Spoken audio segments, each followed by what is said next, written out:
Bueno, buenas tardes a todos. Mi agradecimiento también por estar todos ustedes aquí. Me toca, digamos, un poco la parte quizá más árida del asunto, y es tratar de explicar con algún detalle un poco mayor o profundizar en la explicación, que yo creo que ha sido bastante buena, que ha hecho Jorge ahora mismo acerca de los documentos que hemos preparado y nuestro planteamiento de política económica, eso que hemos llamado una nueva política económica para un escenario nuevo. Menos mal que me acompañan Cristina Narbona y Bruno Estrada, que luego van a intervenir, y yo creo que van a poder hacer un contrapunto mucho más interesante de lo que yo pueda hacer. No voy a tratar, desde luego, de sintetizar o de resumir aquí un documento del que todos ustedes ya disponen, porque lo pueden leer. Se les ha repartido y efectivamente está colgado en nuestra página web desde hace semanas, el documento más largo desde antes de la realización de las elecciones, y quisiera sobre todo explicar brevemente por qué creemos que este es un planteamiento de política económica que responde mejor que otros modelos de política económica, mejor que una política económica neoliberal como la que se ha estado aplicando en los últimos años en España, a los problemas, porque responde mejor a los problemas que tiene la sociedad española y cómo lo hace. Y para ello quisiera hacer dos cosas. Primero, hablar un poco de los rasgos generales de la política económica que se ha seguido hasta ahora, dejando a un lado la cuestión de las políticas de austeridad, que seguramente comentará luego Bruno y que ha comentado esta mañana muy bien en la cadena SER. Yo creo que esquemáticamente podríamos decir que la política económica que se ha seguido hasta ahora se ha caracterizado por al menos tres rasgos fundamentales. En primer lugar, por una escasa preocupación por los aspectos productivos,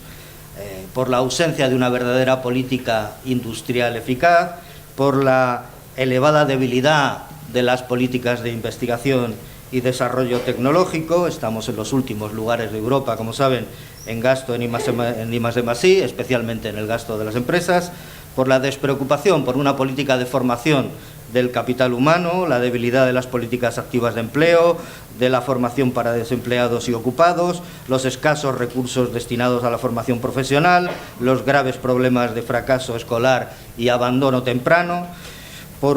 Se caracteriza también por una deficiente regulación de los mercados. En muchos sectores no hay una verdadera competencia o se ha reducido con una pretendida liberalización,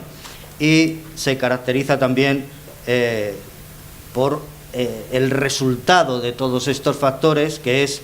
que la productividad no ha mejorado, ni la productividad aparente del factor trabajo, ni desde luego la productividad total de los factores, que es la que en último término acaba determinando el progreso de una sociedad, porque está vinculada precisamente con el nivel de conocimientos de la sociedad y con los niveles tecnológicos de la misma. En definitiva, creo que ha sido una política que, como primer rasgo, ya digo, ha tenido una despreocupación por los aspectos productivos, y como segundo ha tenido la obsesión por la desregulación de los aspectos laborales, del mercado de trabajo, precisamente como parte complementaria de la primera. La despreocupación de los aspectos productivos ha llevado a una preocupación creciente por conseguir que las continuas reformas sean el sustitutivo de esa preocupación de los aspectos productivos. Los nulos avances en todo aquello que tiene que ver con la productividad y la eficiencia del sistema económico se han volcado al final en el alivio por el lado laboral. La presión sobre los salarios fue creciendo a medida que desaparecía la posibilidad de corregir la falta de competitividad devaluando la moneda. Primero, a través de la contención de los salarios, con las sucesivas reformas laborales, y finalmente, directamente a través de la propia devaluación de los salarios. Y el tercer elemento o rasgo característico de la política económica que se ha seguido ha sido mantener bajos los ingresos y el gasto público. Los ingresos fiscales han sido y continúan siendo de los más bajos de Europa. Y eso lleva siendo así estructuralmente prácticamente desde comienzos de la democracia, tanto la brecha en términos de ingresos públicos como la brecha en términos de gasto público son enormes y han sido una característica clara y diferencial de la política económica. Sucesivas rebajas de impuestos, el mantenimiento de elevadas deducciones, la ruptura de la equidad horizontal en favor de determinadas rentas, la reducción de la progresividad y la escasa lucha contra el fraude han sido los elementos que han movido el sistema fiscal para mantener bajos los niveles de ingresos públicos en el país. Correlativamente se ha mantenido, lógicamente, uno de los niveles más bajos de gasto público de toda la Unión Europea, especialmente en protección social. De tal forma que esos tres elementos, en mi opinión, han articulado de una manera muy clara una política económica cuya resultante ha sido una productividad del conjunto del sistema muy baja y un bajísimo crecimiento de la productividad total de los factores, un empleo de mala calidad y una economía insuficientemente competitiva. Pero desde el punto de vista de las élites y de la derecha política, ese tipo de política económica ha respaldado un modelo, ese tipo de modelo de política económica ha sido respaldado porque de él se derivaba, primero, una distribución de la renta muy desigual y, en segundo lugar, un bajo nivel de redistribución de la renta por parte del Estado. Frente a ese modelo de política económica, y basándonos en la crítica que llevamos haciendo desde que aparecimos, desde que formamos la Asociación de Economistas frente a la crisis, hemos construido, digamos, nuestra alternativa y la hemos presentado a la sociedad española, un modelo alternativo de política económica. La crítica es la que nos ha llevado a elaborar en este momento político crucial un planteamiento alternativo que, como saben, hemos estructurado en 7 grandes capítulos que están en el documento: por una política económica progresista y con valores éticos, no hay economía sin ecología, segundo; tercer lugar, un crecimiento sostenible y compatible con la reducción de los desequilibrios; cuarto, más y mejor empleo como objetivo central de la política económica; quinto, recuperar la protección social; sexto, recaudar más ingresos públicos y de forma más justa; y, por último, disponer de unos mercados más eficientes y una nueva política industrial reforzada. 7 grandes ámbitos de actuación político, en términos de política económica, para cambiar el modelo, en definitiva, para darle la vuelta. Y lo hemos hecho porque, a raíz de la crítica que hemos ido haciendo a la política económica, a la que antes me he referido, hemos llegado a la conclusión, o pensamos, o estamos convencidos de que este planteamiento de política económica responde mejor y respondería mejor a los problemas que tiene en este momento la sociedad española, los problemas económicos y sociales. En primer lugar, porque es un planteamiento capaz de lograr un crecimiento económico más estable y más sostenible. Más sostenible, desde luego, por los temas medioambientales, pero también más sostenible porque trata de lograr un crecimiento menos dependiente de los factores externos, como el que, como decía Jorge Fabra hace un momento, el que tenemos en este momento. La recuperación se basa exclusivamente en factores externos, sin que haya habido ni una sola medida en el ámbito de la política económica interna que sea capaz de explicar la recuperación de la economía.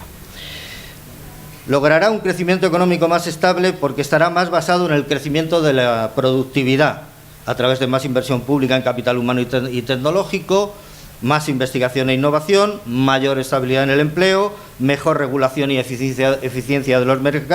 los mercados y mejor reparto de las rentas. Y porque desarrollará nuevas actividades productivas a través de una política industrial potente, de políticas medioambientales, de una economía menos contaminante y con menor dependencia energética, y de unas empresas más eficientes y competitivas. Y logrará un crecimiento más estable también porque todo ello elevará, en definitiva, nuestro crecimiento potencial, el PIB potencial de la economía, y porque se basará mucho más en la demanda interna, pero mejor sostenido por la demanda externa. En definitiva,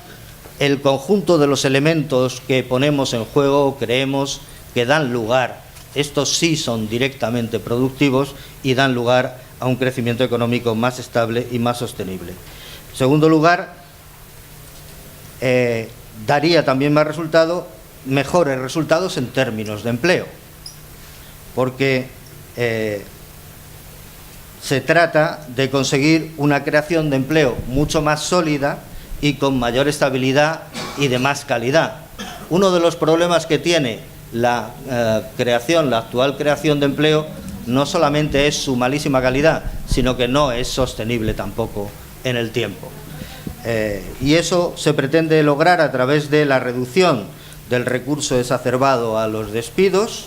y haciendo los ajustes mediante flexibilidad interna y no sobre el empleo, reduciendo la utilización injustificada y fraudulenta de la contratación temporal, impidiendo el trabajo a tiempo parcial, precario y fraudulento, equilibrando de nuevo la negociación colectiva y terminando con la devaluación salarial y subiendo el salario mínimo, fortaleciendo sustancialmente las políticas activas de empleo para combatir el paro de larga duración, para igualar las oportunidades de los desempleados y para elevar el capital humano y la productividad del trabajo. En definitiva, logrando un mercado de trabajo con un funcionamiento mucho más similar, mucho más parecido al de los mejores países europeos. Pero además logrará esa política económica un mejor funcionamiento y una mejor solución a los problemas porque persigue un mayor aumento de la productividad, la del trabajo y la productividad total de los factores, mediante el aumento de las dotaciones de capital humano y tecnológico, mediante la mayor calidad del empleo, mediante la mejor regulación de los mercados, consiguiendo unas empresas más eficientes y dando un impulso a la política industrial. Y así, con el resto de cuestiones, logrará un mayor equilibrio exterior y un mayor avance en la competitividad sin atentar contra los salarios, porque el aumento de la productividad será el que reduzca los costes de producción y porque la competencia en los mercados y la reducción del precio de la energía eléctrica, por ejemplo, serán nuevos factores que coadyuven al equilibrio del sector exterior. Lo logrará también a través de una mayor eficacia en la reducción del déficit público, porque el mayor crecimiento económico nos ayudará a reducir el déficit público, porque el incremento de los ingresos públicos derivado del nuevo planteamiento fiscal reducirá el déficit público no solo cíclico, sino también el estructural, y porque sin hacer ascos, digamos, a la mejora de la eficiencia en el gasto, podemos también utilizar una mayor racionalización del mismo, racionalizar el gasto en las políticas activas de empleo, en las bonificaciones a la contratación, en las reducciones de las cotizaciones sociales, en las ayudas a las empresas, en un montón de capítulos por los cuales o en los cuales se está utilizando de manera poco eficiente el gasto público. Y finalmente, es un planteamiento que extiende y consolida el estado de bienestar y, como corolario de todo lo anterior, más productivo, mejor empleo, con mejores ingresos y servicios públicos, tendremos una sociedad y una economía y una política económica que reducirá las desigualdades. Esta sí reducirá las desigualdades. Las reducirá en la distribución primaria de la renta, las reducirá en la distribución que se hace entre salarios y capital en la negociación colectiva y las reducirá después en la redistribución de la renta a través de unos mejores impuestos y un mejor gasto público. En definitiva, hemos tratado de presentar un planteamiento coherente que responde mejor a los problemas económicos y sociales y que constituye una política económica progresista y alternativa a los modelos neoliberales que hemos padecido en la sociedad española. Muchas gracias.